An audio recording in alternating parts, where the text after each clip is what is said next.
Hack tarot पे आपका स्वागत है। आज हम जिस क्वेश्चन को लेकर रीडिंग करने वाले हैं वो है स्पिरिचुअल डिसिप्लिन। स्पिरिचुअल डिसिप्लिन को अपनी लाइफ में लेकर आने के लिए आप क्या कर सकते हो? अगर आप कोई particular type of spiritual discipline, किन्हीं पर्टिकुलर स्पिरिचुअल प्रैक्टिसेस को अपनी लाइफ में कंटिन्यू करना चाहते हो, बट किसी ना किसी वजह से वो प्रैक्टिस आपके बीच में छूट जाती है या आप उस चीज को नहीं कर पा रहे हो, तो उसमें जो ब्लॉकेजेस आ रहे हैं, सबसे पहले तो ये आइडेंटिफाई करना कि वो ब्लॉकेजेस क्या है। एंड ये आइडेंटिफाई करके हमें ये देखना कि हमको करना क्या चाहिए जिससे वो ब्लॉकेजेस रिमूव हो जाएं और हमारी स्पिरिचुअल जर्नी एक स्मूदर डायरेक्शन में बढ़े। तो ये एक कलेक्टिव रीडिंग है। तो welcome to the reading and now let's start. तो सबसे पहले हम ब्लॉकेजेस देखेंगे कि वो क्या ब्लॉकेजेस हैं, वो क्या चीजें हैं जो आपकी स्पिरिचुअल जर्नी, आपके स्पिरिचुअल डिसिप्लिन को ब्रेक कर रही हैं। What are the things which are blocking and breaking the spiritual discipline of the viewers? Thank you. One more card, please. Thank you. Okay. So the first card is the Hierophant. Okay. Mhm. Second card is the Empress. Okay. Third card is the Chariot. All right. So hierophant, empress and chariot तीनों ही major आर्काना cards हैं। तो आप ये समझ सकते हो कि major आर्काना के कार्ड्स मतलब कि these are big energies, these are major, big things which are there. तो सबसे पहली चीज जो आपके स्पिरिचुअल डिसिप्लिन को ब्रेक कर रही है वो है आपका, यू कैन से, जिद, आपकी जिद, जिद्दी होना कि अगर आपको ये करना है तो बस इसी तरीके से करना है, किसी और तरीके से नहीं करना है। फ्लेक्सिबिलिटी की बहुत कमी नजर आ रही है यहाँ पे। तो आपका जो सबसे पहला ब्लॉकेज है जो आपके स्पिरिचुअल डिसिप्लिन को ब्रेक कर रहा है वो है कि क्लोज्ड माइंडेड होना, अदर ऑप्शंस, अदर तरीके जिससे उस काम को किया जा सकता है उसको वेलकम करने के लिए राजी ना होना। This is what it is. For example, इसके एग्जाम्पल के तौर पे हम ये समझ सकते हैं कि मान लो कि आप मेडिटेशन की हैबिट लगाना चाहते हो, मेडिटेशन रोज प्रैक्टिस करना चाहते हो, बट क्या हो रहा है कि अभी आपके उठने का स्केड्यूल जो है वो थोड़ा ऊपर नीचे है एंड आप एकदम फिक्स्ड हो कि आपको मेडिटेशन करनी है तो सुबह 5 बजे ही करनी है। अगर मान लो आप 7 बजे उठते हो, आप 8 बजे उठते हो, तो उस समय उसके बाद आप मेडिटेशन नहीं कर सकते हो। तो ये हो गया कि फिक्स्ड रहना कि इसी समय आप कर सकते हो। यहाँ पे आपको क्या करने की जरूरत है? थोड़ा सा अपने प्रति कंपैशनेट होने की जरूरत है, थोड़ा सा सेल्फ अवेयरनेस में आने की जरूरत है कि ठीक है, मे बी अभी मेरी जो कैपेसिटी है उस कैपेसिटी में सुबह उठना मेरे से नहीं हो पा रहा है। तो क्या जिस भी समय पे आप उठो उस समय पे आप बैठ के मेडिटेशन करोगे, चाहे वो सुबह के 8 बज रहे हो, चाहे वो सुबह के 10 बज रहे हो, या वो 11 बज रहे हो। तो आपका यहाँ से एक स्पिरिचुअल डिसिप्लिन की जो जर्नी है ना वो शुरू होगी। तो डोंट इसको इस तरह से मत देखिए कि वो अचीव करना ही सब कुछ है। यू नो हो सकता है कि आपको अभी थोड़ी और प्रिपरेशन की जरूरत है उस एक उतना ज्यादा पर्टिकुलर होने के लिए, उतना ज्यादा स्थिर होने के लिए अपने गोल पे। For now you need some flexibility. इस टाइम पे आपको थोड़ी फ्लेक्सिबिलिटी की जरूरत है कि अगर ये इस तरीके से नहीं हो पा रहा है तो किसी और तरीके से क्या वो दूसरा तरीका हो सकता है इस काम को करने का। तो ये है पहला रोड ब्लॉक जो आपके लिए स्पिरिचुअल डिसिप्लिन को ब्लॉक कर रहा है। नेक्स्ट बढ़ते हैं। नेक्स्ट क्या है? The empress. अगेन एम्प्रेस जब भी ब्लॉकेज में आती है, जब भी इन चीजों में आती है, तो जो सबसे पहली गाइडेंस आती है मेरे लिए एटलीस्ट वो ये है laziness. You being lazy, you being too much into enjoying the material stuff। जब हम बहुत ज्यादा इस चीज में फंसे होते हैं, जब हम बहुत ज्यादा मटेरियल थिंग्स के पीछे पड़े होते हैं कि हमें ये चाहिए, हमें वो चाहिए, तो वो भी कभी कभी स्पिरिचुअलिटी हमें स्पिरिचुअल डिसिप्लिन में नहीं आने देता है। For example I give you very very एक बहुत ही सिंपल सा एग्जाम्पल है।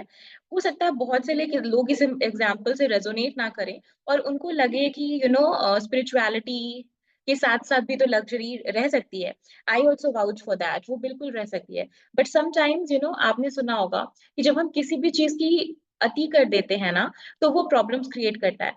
क्योंकि हर चीज की अपनी एक एनर्जी है। तो जब वो चीज आपकी लाइफ में ज्यादा होगी तो वो उसी तरह की एनर्जी क्रिएट करेगी। तो अगर आप एक स्पिरिचुअल डिसिप्लिन लेना चाहते हो तो आपको अपनी लाइफ में जो आपका यू कैन से बहुत सारे जो कंफर्ट्स हैं उनमें से कुछ कंफर्ट्स को, कुछ चीजों को जो आप लेट गो कर सकते हो वो करना होगा। तो बीइंग टू अटैच्ड, ये आपका स्पिरिचुअल ब्लॉक बन रहा है। Not being able to shed off, ये आपका स्पिरिचुअल ब्लॉक बन रहा है। For example, I give you an example. हो सकता है कि आपको जंक फूड खाने की बहुत आदत है, आपको जंक फूड बहुत पसंद है। ओके, एंड जंक फूड खाते हो, you know you are consuming junk food every day. और जंक फूड खाने से क्या हो रहा है, जंक फूड की क्या प्रकृति है? वो हमारा हैवीनेस क्रिएट करता है बॉडी में, वेट गेन करा देता है, इस तरह की चीजें होती हैं। अब जब आपके साथ ये सारी चीजें हो रही हैं तो क्या हो रहा है कि you feel sleepy all the time, आपको लेथार्जी फील हो रही है। एंड कुछ चीजें हैं जो आप एक्टिव रह के नहीं कर पा रहे हो। तो ये भी तो आपके लिए एक डिसिप्लिन बिल्ड करने में एक बैरियर का काम कर रहा है ना। तो समटाइम्स बहुत छोटी सी चीज होती है वो, और वो बैरियर बन जाती है। तो इस टाइम पे आपका अपने कंफर्ट्स के साथ टू मच अटैच्ड होना, कुछ भी चीज को लेट गो ना कर पाना, आपके लिए स्पिरिचुअल डिसिप्लिन को ब्लॉक कर रहा है। तो इट्स अ चॉइस, आपको चूज करना है what is it that you want. ऐसा आपको ये नहीं कहा जा रहा कि आप अपने कंफर्ट्स को पूरी तरह से त्याग दो, बट आपको ये कहा जा रहा है कि ब्रिंग बैलेंस, नो, एक बैलेंस लेकर आओ लाइफ में। कि हाँ, उस तरह से चीजें हो कि वो आपके अदर गोल्स में भी आपको हेल्प करें, आपको सपोर्ट करें। Next is the chariot. So the chariot से मेरे को जो दिख रहा है वो है, one thing is anger, next thing is getting triggered a lot. आप अपने ट्रिगर्स पे काम नहीं कर पा रहे हो, आप अपने ट्रिगर्स को काम डाउन नहीं कर पा रहे हो। आप ट्रिगर बहुत जल्दी हो जा रहे हो, किसी ने कुछ भी बोला और वो आपके सर पे हावी हो गया। लोगों की बातें आपको बहुत असर कर रही हैं। You are believing in what people are telling you rather than what is it that you know. आपको ये दिख भी रहा है, ये भी पॉसिबिलिटी है कि आपको दिख रहा होगा कि अरे ये पर्सन ने ये बोला, इससे I am getting triggered. And although I know कि ये जरूरी नहीं है, बट स्टिल वो ट्रिगर का जो इन्फ्लुएंस है वो इतना बड़ा है आप पे कि आप रिएक्ट कर देते हो सिचुएशन में, आप उस पर कुछ कर नहीं पा रहे हो। तो वन थिंग इज कि आप अपने ट्रिगर्स को अभी भी काम, आपके ट्रिगर्स जो है ना उनको काम, अगर आप अपने इन स्पिरिचुअल ब्लॉक्स को रिमूव करना चाहते हो तो there are three spiritual blocks mainly. Number one, inflexibility. आप फ्लेक्सिबल नहीं हो, आप बहुत ज्यादा उसी चीज पे फंसे पड़े हो कि ऐसे ही करना है, माई वे और हाईवे वाली कॉन्शियसनेस है। Second, being too attached with your comforts, not being not being even willing to let them go। सब कुछ चाह रहे हो कि उसी कंफर्ट स्पेस में आपको मिल जाए। थर्ड, लोगों की बातों से ट्रिगर हो जाना, बहुत अपने ट्रिगर्स को आप कंट्रोल नहीं कर पा रहे, उस पे अभी आपका संयम नहीं आया है। These are the three things जो आपके स्पिरिचुअल डिसिप्लिन को ब्लॉक कर रही हैं। Now we want to see कि आपको क्या करना चाहिए जिससे आपका स्पिरिचुअल डिसिप्लिन आप बनाओ। ऑफ कोर्स ये चीजें तो हैं ही, यू नो जो आप प्रैक्टिकल लेसन्स ले सकते हो, बट यस, इसका ऑपोजिट करके भी आप वो चीजों को, उस एनर्जी को वो कर सकते हो। बट उसके अलावा what else you can do. तो अपने आप को फ्लेक्सिबल बनाने के लिए, अपने माइंड को फ्लेक्सिबल बनाने के लिए क्या किया जा सकता है? Relaxation. Okay, very beautiful. If you see, जब आप अपने आप को रिलैक्स करोगे, practice relaxation. So again I take you to the meditation वाला एग्जाम्पल। जब आप बहुत वो परेशान हो कि आप सुबह उठ नहीं रहे हो तो 5 बजे आपकी मेडिटेशन हो नहीं रही है, इस वजह से बहुत सारा स्ट्रेस क्रिएट हो रहा है। स्ट्रेस क्रिएट हो रहा है तो आपको और आइडियाज भी नहीं आ रहे। तो आपके लिए काम ये है कि आपको थोड़ा सा रिलैक्स करने की जरूरत है, और अपने आप को अलाउ करने की जरूरत है, लाइफ को परमिशन देने की जरूरत है कि सारी चीजें जरूरी नहीं है कि एक ही तरीके से हो जाए। फॉर एग्जाम्पल, अगर आपको दिल्ली जाना है तो दिल्ली जाने के लिए बहुत से रूट्स हैं। आप बाई कार भी जा सकते हो, ड्राइव करके बाई रोड जा सकते हो, आप बाई ट्रेन जा सकते हो, आप बाई एयरप्लेन जा सकते हो। तो वो तो रास्ता है ना, मंजिल दिल्ली है। तो आप अपना फोकस अपनी मंजिल पे रखो, रास्ते के लिए परेशान मत हो, रिलैक्स हो जाओ। रिलैक्स होके अपने किसी भी रास्ते को चुन लो, जो रास्ता अभी आपके लिए सबसे ईज़ी है। तो इस तरह से आपके अंदर जो ये इनफ्लेक्सिबिलिटी बैठी हुई है कि इसी तरीके से बस होना है, वो ब्रेक डाउन होना शुरू होगी, वो मेल्ट होना शुरू होगी। सो रिलैक्सेशन की प्रैक्टिस आपको बहुत हेल्प करेगी। नेक्स्ट, हमें जो अटैचमेंट्स हैं अपनी कंफर्ट से, उस अटैचमेंट को ब्रेक करने के लिए हम क्या कर सकते हैं? Thank you. अपनी अटैचमेंट्स को, I think I need the other card for this, the Kali मार्ड का deck I need for this. तो अपनी अटैचमेंट्स को ब्रेक करने के लिए हम क्या कर सकते हैं? Okay, we have got 3 cards here. सबसे पहला है कालधारा, ट्रोमा नगमो एंड काली कलमासा नाशिनी। Okay, if you can see the 3 cards, I'll read them one by one. Okay. तो पहला कार्ड है कालधारा। I think it's about remembering who you are. It's about reminding yourself कि आपके पास एक will power की शक्ति है। So very bold, very clear, very assertive vibe is there in this card. So you got to be assertive. You got to be assertive with yourself. ये वाली जो consciousness होती है ना, कि नहीं ऐसे नहीं करना, कि नहीं अच्छा चलो कुछ भी है कैसे भी कर लेते हैं, उस चीज को नहीं करना है। थोड़ा सा असर्टिव रहना है चीजों में। अगर हम इसको पिछले गाइडेंस से देखें, तो पिछले गाइडेंस में था कि हमको थोड़ी सी फ्लेक्सिबिलिटी लेकर आनी है, कि अगर ये काम इस तरह से नहीं हो पा रहा है तो दूसरी तरह से कर लेते हैं। ठीक है, तो वो फ्लेक्सिबिलिटी वहां पे एक पॉजिटिव डायरेक्शन में लेकर जा रही है। ठीक है, यहाँ पे यहाँ पे क्या हो रहा है एम्प्रेस कार्ड में, कि हम चीजों को छोड़ रहे हैं, बहाने बना रहे हैं, ना करने के बहाने ढूंढ रहे हैं, है ना।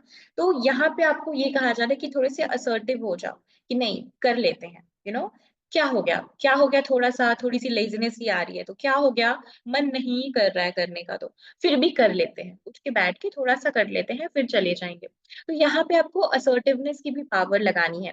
तो इफ यू कैन सी, अभी जो आपकी ये एनर्जी है ना, मूवमेंट की, फ्लेक्सिबिलिटी की, वो गलत जगह चैनलाइज हो रही है। उसको आपको एक करेक्ट डायरेक्शन लेना है। जो चीज आपके लिए अच्छी है, उसके लिए आप असर्टिव हो जाओ, और जो चीज आपके लिए अच्छी नहीं है उसके लिए फ्लेक्सिबल हो जाओ, उसको लेट गो करने के लिए फ्लेक्सिबल हो जाओ। ठीक है, this is the guidance from this card. Next is ट्रोमा नगमो। Here I can see and I feel कि ego,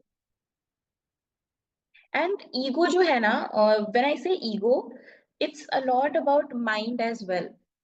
for example, it's about the voices in our head, कि हमें हमेशा मल्टीपल वॉइसेस आती हैं। एक वॉइस अगर हमको कहती है कि तुम ये कर लो, तो दूसरी वॉइस मना करती है।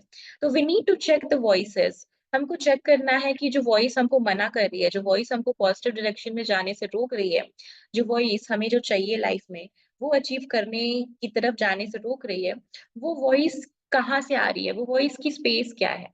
तो अगर तो वो वॉइस फियर से आ रही है, तो we need to let go those voices. तो हमें आइडेंटिफिकेशन को अपनी जो काबिलियत है उसको बढ़ाने की जरूरत है, कि हम आइडेंटिफाई कर पाए कि ये जो आवाज आई वो आवाज कहाँ से आ रही है। And this is the guidance, and this is the guidance from our second card. And the final one is काली कर्मासा नाशिनी। तो यहाँ पे अलर्टनेस की भी बात हो रही है, एक्टिवनेस की भी बात हो रही है। तो यहाँ पे ये भी कहा जा रहा है कि आपको एक्टिवली अपने पैटर्न्स की स्टडी करनी चाहिए। You should be studying your patterns, कि आपके पैटर्न्स क्या हैं, क्या चीजें हैं जो आपके लिए ब्लॉकेजेस का काम कर रही है। Just simply write this question, whatever you want to achieve, वो सारी चीजें अचीव करने में क्या ऐसी चीजें हैं, आपकी कौन सी हैबिट्स हैं, आपके कौन से पैटर्न्स हैं, आपके लाइफ के कौन से सिचुएशंस हैं जो ब्लॉकेजेस बन रहे हैं, एंड उन ब्लॉकेजेस को कैसे रिमूव किया जा सकता है। You have to actively study, तब जाके आपकी ये जो अटैचमेंट्स हैं वो ब्रेक होना शुरू होंगे। Even if you want, you can work with someone as well, जिसको इन चीजों की इंफॉर्मेशन हो, जो आपको हेल्प कर सके इस गाइडेंस को कंप्लीट करने में, इंटीग्रेट करने। नेक्स्ट हम आगे बढ़ते हैं और ये देखने समझने की कोशिश करते हैं कि जो हमारे जो ट्रिगर्स हैं, राइट। तो हम अपने ट्रिगर्स को कैसे शट डाउन कर सकते हैं, कैसे काम डाउन कर सकते हैं। Okay ji, so we have two cards for it. Number one is determination, root chakra. Number two is understanding. Okay, very very beautiful cards. I think the card understanding, it's like very piercing, ये जैसे लगता है जैसे कि ये आंखें बहुत कुछ बोल रही हैं, it's like that. So one by one, determination. सबसे पहले तो आपको अपने ट्रिगर्स आप ट्रिगर क्यों हो रहे हो, क्योंकि समवेयर इनसिक्योरिटी की फीलिंग है आपके अंदर, और वो इनसिक्योरिटी जो है वो मल्टीपल ट्रिगर्स उसने क्रिएट कर रखे हैं। तो जितना ज्यादा आप अपने रूट चक्रा को स्ट्रेंथन करने की कोशिश करेंगे, उतना ही ज्यादा आपके ट्रिगर्स काम डाउन अपने आप होना शुरू हो जाएंगे। एंड उसके साथ साथ एक डिटर्मिनेशन रखिए कि you know what, I am secure. I want to be secure in my life and I am ready to let go these triggers. उन triggers again, patterns की study करना, अपने triggers के pattern की study करने की जरूरत है। Next card is understanding. Again, ये understanding को अपनी develop करना है हमें। You gotta always remember, आपको ये याद रखने की जरूरत है कि जो जिस चीज से आप ट्रिगर हुए हो, जो महसूस आपको हुआ है, वो आपके अंदर ऑलरेडी पहले से था। सामने वाले ने कुछ भी नहीं किया, they have only pushed a button. उन्होंने बटन को पुश किया है, बट उस बटन को वापस से पुश बैक करने का स्विच आपके पास है, आपके अंदर है। वो स्विच क्या है? वो स्विच है आपकी अवेयरनेस। वो स्विच क्या है? वो स्विच है आपकी अंडरस्टैंडिंग। आप कितना ज्यादा अपने आप को कितना बेहतर ढंग से समझ पाते हो, उससे आपको वो समझ मिलेगी, उससे आप अपने उस ट्रिगर को काम डाउन कर पाओगे। Yeah so I think this is it for today, right? बहुत सारे मैसेजेस हैं, बहुत सारे पावरफुल मैसेजेस हैं। अगर आप इन मैसेजेस पे ध्यान दें, अगर आप प्रॉपरली इनको नोट डाउन करेंगे, तो आपको बहुत सारी गाइडेंस मिलेगी एंड बहुत सारी ग्रोथ भी आएगी आपकी life. And in any case, अगर आपको किसी भी तरह के सपोर्ट की जरूरत हो, तो आप हार्ट हीलिंग हाइव पे ईमेल कर सकते हो। एंड डिस्क्रिप्शन में आपको एक फॉर्म भी मिलेगा, और वो फॉर्म है जिसमें आपके लिए आपकी फर्स्ट रीडिंग पे, इट्स अ फ्री रीडिंग, आपकी फर्स्ट रीडिंग, तो आप कोई भी एक क्वेश्चन पूछ सकते हो उस फॉर्म में, एंड मेरी तरफ से आपको एक 10 मिनट्स का ऑडियो भेजा जाएगा आपके उस सवाल का आंसर करते हुए। सो प्लीज इस मौके का फायदा उठाइए एंड उस फॉर्म को फिल कीजिए। And yeah I see you in the next reading. तो इस रीडिंग से आपको क्या समझ में आया, क्या गाइडेंस मिली? प्लीज आप उस गाइडेंस को, उस अपने लेसन्स को, अपनी लर्निंग्स को कमेंट बॉक्स में लिखकर जरूर बताइए। Thank you and thank you so much.